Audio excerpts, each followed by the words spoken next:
예, 한마디로 말하면 없다고 말할 수가 있는데요. 사실은 기독교를 새롭게 하기 위하여 예수 이야기를 해야 할 만한 신학자들이 좀 있긴 했지만 그런 분들은 기독교에 대해서 정이 떨어져서 사실은 기독교를 떠나버렸어요. 최근에도 제가 존경하는 영국의 캠브리지 대학의 단 큐핏 같은 신학자들이 있습니다. 그런 분들은 영국 성공회를 무진장 아꼈는데 지금 80세가 조금 넘었는데 한 10년 전에, 제가 알기로는 한 10년 전에 영국 성공회를 떠나버렸어요. 그래서 따라서 남아있는 신학자들 중에는 예수 르네상스를 외치는 사람들이, 제가 역사학자가 아니라서 모르겠지만 없다고 저는 생각하고 있습니다.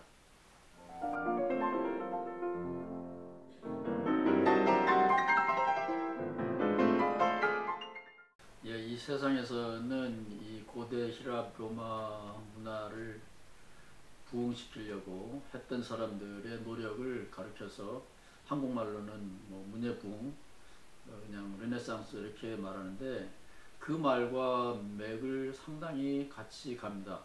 르네상스가 결국은 신중심적인 중세사고를 거부하고 인간중심적인 사고를 펼쳐나갔다라고 할 수가 있는데, 제가 예수를 회복하고 반면에 예수를 통하여 신중심적인 기독교가 아니라 인간중심적인 기독교로 전환해야만 이게 본래의 예수 정신이고 바울 정신이고 이것이 오늘날 지구 문명에도 도움이 된다. 그런 의미에서 예수 르네상스를 이 세상에서 말하는 그 인문학의 부활, 부흥과 같은 맥락으로 사용하고 있습니다.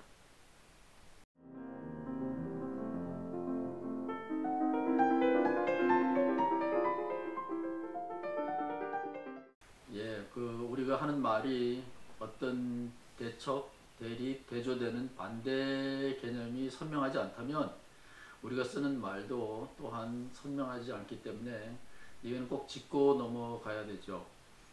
중세의 말기에 르네상스가 나타나면서 중세를 거부했을 때 그들은 신중심적인 권위주의 사고방식을 거부했죠. 이 예수 르네상스의 대척점도 기독교 안에서 지금 하나님이라는 개념 중심으로 신앙생활을 하고 있고, 그 말은 굉장히 권위주의적으로 사용되고 있고, 이 권위주의적인 신개념 중심의 종교의 덕을 입고 있는 사람들, 소위 성직자 계급도 있지만 절대다수를 차지하고 있는 신도들의 입장에서 보면 이거는 굉장히 나쁜 패러다임이라고 볼 수가 있죠. 그래서 신중심적인 사고방식, 그 다음에 예수께서 애쓰셨던 하나님의 나라의 지상 도래, 이 세상 중심이 아니라 사후의 세상 중심의 신앙생활, 이런 것도 크게 우리의 대척점이라고 말할 수가 있고, 한국에만 있는 거라고도 볼 수가 있는데 한국에서부터 근원이 돼서 동남아, 중국, 남미에 퍼지고 있는, 번져나가고 있는 이 번영의 신학, 성공의 신학, 이거는 십자가를 지신 예수의 신앙을 회복한다면 상상할 수도 없는 완전히 반대되는 개념이죠. 이런 것들, 신중심적인, 사후중심적인 번영, 성공중심적인 신앙생활, 이런 것들은 예수 르네상스 패러다임에 완전히 대립된다라고 볼 수가 있습니다.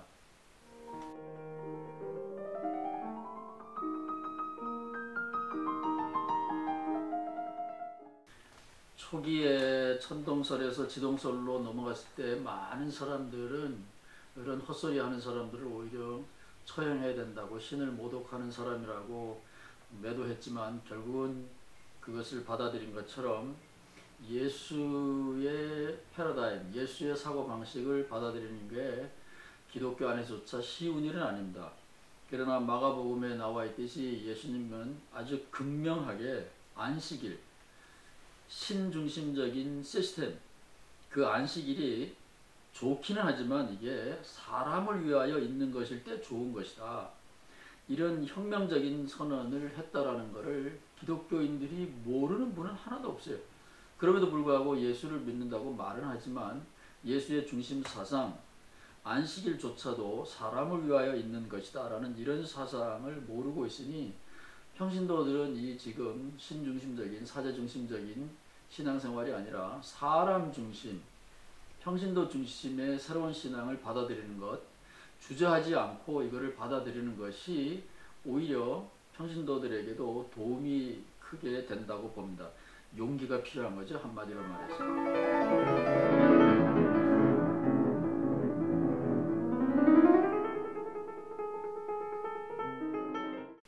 예, 이 르네상스라는 말이 세속적인 표현으로 말하면 부활에 해당하는 거기 때문에 이 르네상스라는 말을 사용할 때 우리는 성서에 많이 등장하는 부활이라는 단어를 함께 생각하는 것은 지극히 자연스러운 일이라고 볼 수가 있고, 또 기독교의 중심 사상, 매 일요일마다 우리가 하는 일은 예수의 부활을 다시 기념하고 축하하는 것이기 때문에 부활은 기독교의 핵심입니다.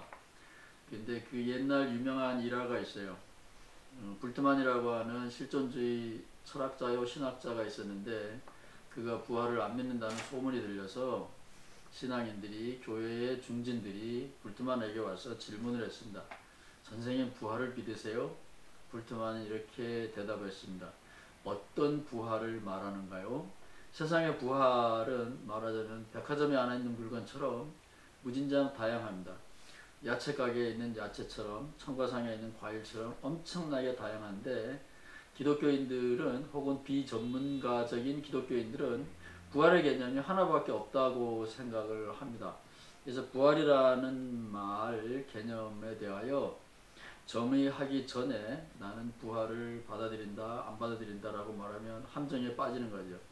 근데 많은 사람들이 부활을 비성서적으로 오해하고 있습니다. 다시 말하면 진시황이 찾던 불로초, 개인의 수명의 연장, 혹은 죽은 세월호에서 희생된 내 아들, 딸의 회생, 이런 것이 부활이라고 생각하는데, 본래 성서적인 의미에서의 부활은 그런 게 아니고, 크게 보면 성서에도 여러 가지가 있는데 크게 보면 요한계시록에 있는 부활이 가장 고전적인 부활인데, 거기서는 부활이 죽은 사람이 살아난다라기보다는 죽음을 몰고 오는 세력들, 권세들, 다시 말하면 죽음이라는 귀신, 무덤이라는 귀신, 그리고 이게 재미있는 거는 바다라는 귀신도 나와요.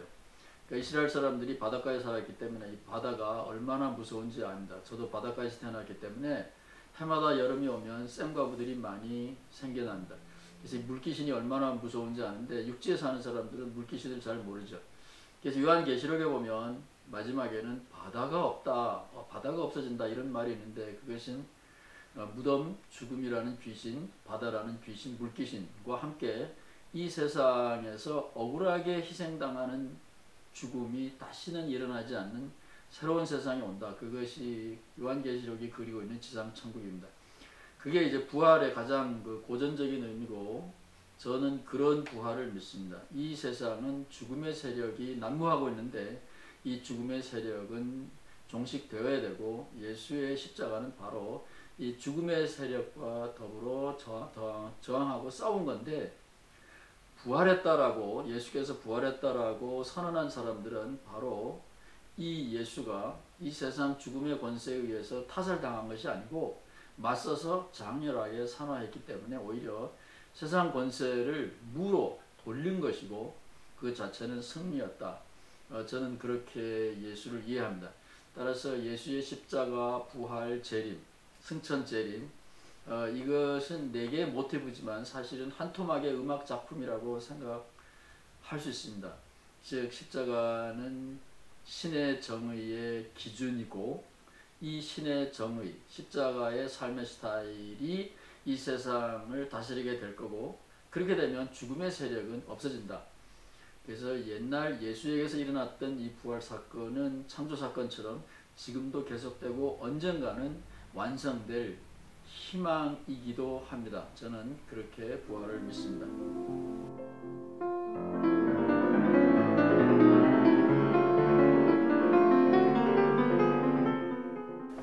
저희들이 기독교 신학을 배울 때 벌써 이제 30-40년 전에는 구약과 신약이 연속선에 있다. 구약은 예언이고 신약은 실현이다, 완성이다. 늘 이런 패러다임으로 성서를 배웠습니다. 유대 기독교 역사도 배웠고. 그런데 제가 바울 서신을 열심히 읽어본 바에 의하면 바울은 그 반대죠. 율법이라는 건 단순히 율법 조문만이 아니라 구약 성서의 전체의 핵심이 되는 사상, 체계를 말하는데, 바울 선생님이 갈라디아에서 확실하게 말한 것은 구약 성서의 시스템이 아니라 예수 그리스도라는 새로운 질서가 인간을 해방시킨다. 나는 그것을 체험했다라고 선언하는 소위 기독교의 독립선언문이 갈라디아서인데, 거기까지는 사람들이 압니다. 믿음으로 구원받는다. 그럼에도 불구하고 믿음으로 구원받는다라고 말하는 100%의 목사님들이 구약과 신약의 간격, 그 차별성을 전혀 눈치채지 못하고 있습니다.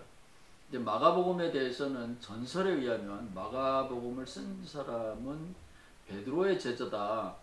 왜냐하면 최초의 예수의 생애를 썼기 때문에 이렇게 전설적으로 내려왔는데, 최근의 학자들이 그 내용을 살펴본 바에 의하면 마가는 철저하게 반베드로, 그 예루살렘에 있는 야고보, 예수님의 동생 야고보, 요한, 베드로, 이런 그 기둥 같은 세력과 적대되는 바울의 제자라는 것이 밝혀졌습니다. 그런 의미에서 바울의 생각, 다시 말하면 구약 성서의 시스템과는 다른 새로운 질서를 가져온 진정한 새로운 패러다임의 창시자 예수 그리스도를 확실하게 말해준 것이 바로 마가복음입니다. 그런 의미에서 아까 잠깐 언급했던 안식일의 주인, 구약 성서의 시스템의 상징인데, 이 안식일의 주인이 바로 신이 아니라 사람이라고 선언한 이 마가복음은 계속해서 그 안에서 베드로를 비롯한 예수의 제자들이 예수를 잘못 알고 있었다라고 확실하게 힘주어서 누누이 강조하고 있는데, 이것은 바로 갈라디아에서 있는 베드로의 생각을 그대로 반영한 거라고 저는 봅니다. 저뿐만 아니라 많은 학자들은 그것을 인정합니다.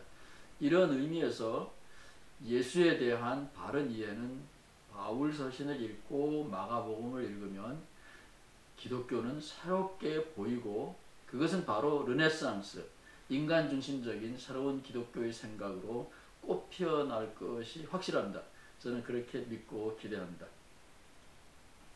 에레모스, 곧 광야에서 외치는 두 번째 소식을 들려주신 여러분께 진심으로 감사드립니다.